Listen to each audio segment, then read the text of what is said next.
दर्शकों, स्वागत है आप सभी का आओ हर्ब की बात करें में। दर्शकों, आज का प्रोग्राम आपके लिए बेहद खास होने वाला है क्योंकि आज हम बात करेंगे चने के बारे में। वो चना जो अक्सर हम अपनी डाइट में शामिल करना चाहते हैं, लेकिन चने को खाने के कई सारे तरीके होते हैं।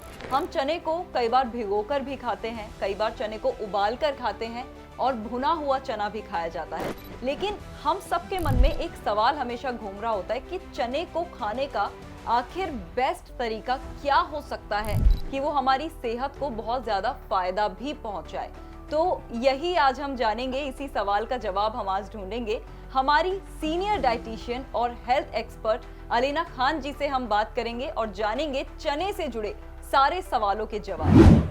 नमस्कार मैम, बहुत बहुत स्वागत है आपका। थैंक यू मैम, चना जो एक हर्ब है वो हम लोग कई तरीके से खाते हैं। उसे भिगोकर भी खाते हैं, उसे उबालकर भी खाते हैं और उसे भुना हुआ चना भी खाते हैं। तो आपके हिसाब से जो भीगा हुआ चना होता है वो कितना फायदेमंद है हमारे लिए? बिल्कुल ठीक कहा आपने। हमारे भारत देश में कई तरीके से चने को कंज्यूम किया जाता है जी। और जितने भी चने या दालें हैं या फिर नट्स हैं, उन सबको भिगोकर ही खाना चाहिए। इसके पीछे एक रीज़न है कि ये सारी जो चीज़ें हैं, चने को भी ले लेंगे अगर हम, तो इनमें एक कंपाउंड पाया जाता है जिनको फाइटेट्स बोलते हैं। और ये बॉडी में जाके जितने भी मिनरल्स और विटामिन्स हैं उनकी एब्जॉर्प्शन को कम कर देते हैं, अपनी तरफ खींच लेता है। चाहे वो आप डाइट से ले रहे हैं या आप सप्लीमेंट ले रहे हैं किसी भी विटामिन या मिनरल का, जैसे आयरन के, कैल्शियम के लोग खाते हैं, डाइट से भी कंज्यूम करते हैं, डेफिशिएंसी होती है तो अगर फाइटेट्स आपकी बॉडी में जाता है तो वो आपके सप्लीमेंट्स और डाइट में जो आप ले रहे हो वो लेने का कोई फ़ायदा नहीं है, क्योंकि वो फाइटेट्स सब अपनी तरफ खींच लेता है, आपकी बॉडी में एब्जॉर्ब नहीं होने देता। चने को कोशिश कीजिए कि एक रात पहले भिगो लें, जैसे ट्रेडिशनल वेज में होता भी आ रहा है शुरू से कि एक रात पहले चने को भिगोया जाता है। वो अंकुरित हो जाता है फिर? नहीं, उसमें ना फाइटेट्स जो है वो पानी में निकल जाता है। ओके। और उसका डाइजेशन भी काफ़ी इम्प्रूव होता है, क्योंकि चने और ये जितने भी बीन्स हैं ये सब डाइजेस्ट करने में थोड़े से प्रॉब्लमेटिक होते हैं। आप देखते भी होंगे कि अगर आप बिना भिगोए छोले, चने, इन सब चीज़ों को बॉईल करें तो काफ़ी टाइम लगता है उसको बॉईल करने में। इसी तरीके से हमारे पेट में भी जाके डाइजेस्ट होने में वो टाइम लेते हैं, तो इसलिए भी भिगोना चाहिए और फाइटेट्स की वजह से भी इसको भिगोना नहीं चाहिए। और अगर आप रात भर नहीं भिगो पा रहे हैं तो 5-6 घंटे कम से कम तो भिगोना ही चाहिए, तभी उसके आपको पूरे फायदे। अच्छा मैम, अगर ये डाइजेस्ट करने में मुश्किल है तो फिर बच्चों को ये देना नुकसानदायक है या फिर फायदेमंद? ये बहुत फ़ायदेमंद है।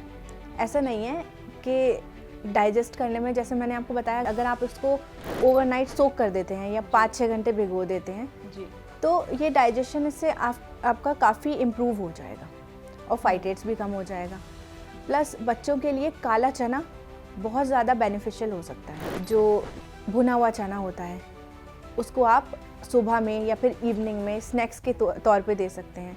और भुने हुए चने के तो लड्डू भी काफ़ी अच्छे बनते हैं। उसके अंदर आप बाकी सीड्स और नट्स मिला के और जैगरी या फिर खजूर एज ए स्वीटनर मिक्स करके उसके लड्डू बना के दें।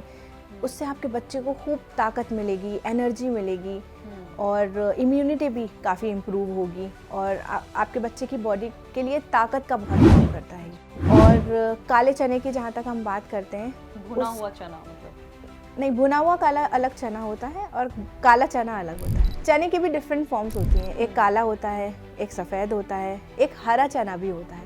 अच्छा। जो सर्दियों में हार्वेस्ट किया जाता है और सर्दियों में कंज्यूम किया जाता है। वो सर्दी के लिए थोड़ा सा सूदिंग सा इफेक्ट देता है चाट में, और इस तरीके से हम उसको कंज्यूम करते हैं। काला चना को हम बॉईल कर लें तो उसको भी हम चाट के तौर पे या फिर उसकी ग्रेवी भी बना के हम कंज्यूम करते हैं। उसी काले चने को रोस्ट कर लें तो वो स्नैक्स के तौर पे लिया जाता है। काले चने को हम स्प्लिट कर लें, मतलब उसको तोड़ दें तो चने की दाल बन जाती है, और उसी चने की दाल को अगर पीस लें तो बेसन बन जाता है। तो कितनी सारी चीज़ें चने से हम बनाते हैं और लेते भी हैं, और सबके अलग अलग डिफरेंट फायदे। बेसन भी काफी हेल्दी होता है, बिल्कुल। चने की दाल भी बहुत हेल्दी है। बहुत। अच्छा मैम, चने की दाल के बारे में अगर बात करें, वो भी अक्सर हमारे घरों में बनती है। चने की दाल हमारे लिए कितनी फायदेमंद हो सकती है? देखिए, चने की दाल में प्रोटीन काफ़ी अच्छी क्वांटिटी में होता है और कार्ब्स भी काफ़ी अच्छी क्वांटिटी में होता है। और चने की दाल को जैसे मैंने आपको पहले बताया कि भिगो लें आप, 2-3 घंटे पहले भिगो लें, उसके बाद आप बनाएं तो वो और आपके लिए फ़ायदा करेगी और डाइजेस्ट भी बहुत ईजिली होगी। और चने की दाल को आप पेयर करते हैं चावल के साथ या रोटी के साथ, तो वो कॉम्बिनेशन में प्रोटीन, एक कंप्लीट प्रोटीन बन जाता है, जिसकी वजह से प्रोटीन की जो क्वांटिटी है उसकी वो बहुत अच्छी हो जाती है। अगर आप प्रोटीन लेना चाहते हैं तो दाल और चावल या दाल और रोटी को कंबाइन करके ले सकते हैं, तो एक कंप्लीट प्रोटीन, एक अच्छा प्रोटीन का सोर्स बन जाता है। तो दर्शकों, देखा आपने कि वो चना जो हम रोजमर्रा के जीवन में खाते हैं वो हमारे स्वास्थ्य के लिए कितना ज्यादा फायदेमंद है। अगर ऐसी ही और इन्फॉर्मेशन आप चाहते हैं तो हमारे साथ जुड़े रहिए, अपनी सेहत का ख्याल रखिए, स्वस्थ रहिए। आज के एपिसोड में बस इतना ही। अगले एपिसोड में ऐसी ही एक इन्फॉर्मेशन के साथ आपसे फिर मुलाकात होगी। तब तक के लिए आप रखिए अपना ख्याल। मुझे दीजिए इजाजत। नमस्कार।